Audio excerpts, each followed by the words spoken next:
আর্জেন্টিনার কাছে ৬ গোল হজম করে দক্ষিণ আমেরিকান অনূর্ধ্ব-২০ চ্যাম্পিয়নশিপে নিজেদের যাত্রা শুরু করেছিল ব্রাজিল। এরপর গ্রুপ পর্বের ম্যাচে কলম্বিয়ার কাছেও হেরে গিয়েছিল তারা। তবে সময় যত গড়িয়েছে পাল্লা দিয়ে এগিয়েছে ব্রাজিল।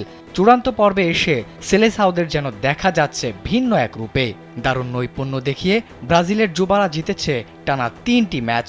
অন্যদিকে আর্জেন্টিনা যেন ততটাই ঝিমিয়ে পড়েছে। তাই তো এই সুযোগকে কাজে লাগিয়ে আকাশি সাদাদের পেছনেই ফেলে চূড়ান্ত পর্বে সবার উপরে অবস্থান করছে সেলেসাও যুবারা।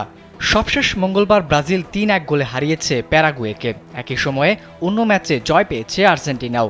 আর্জেন্টাইন যুবারা কলম্বিয়াকে হারিয়েছে ১-০ গোলে। স্যান্ডেলিনা সো, রূপচর্চায় আভিজাত্য। নিজ নিজ ম্যাচ জেতার মধ্য দিয়ে অনূর্ধ্ব-২০ বিশ্বকাপে নিজেদের জায়গাও নিশ্চিত করেছে ব্রাজিল আর্জেন্টিনা। এবছরের সেপ্টেম্বর-অক্টোবরে যুবাদের বিশ্বকাপ অনুষ্ঠিত হবে চিলিতে। ৩ ম্যাচ শেষে চূড়ান্ত পর্বে ব্রাজিল আর্জেন্টিনা দুই দলেরই পয়েন্ট ৯, কিন্তু গোল ব্যবধানে এগিয়ে থেকে বর্তমানে শীর্ষে আছে ব্রাজিলই।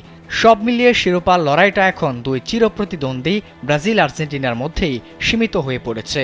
তাই তো আগামী শুক্রবার সকালে চূড়ান্ত পর্বের ম্যাচে মুখোমুখি হবে ব্রাজিল আর্জেন্টিনা, আর সেই ম্যাচ দিয়েই হয়তো মীমাংসা হবে শিরোপার।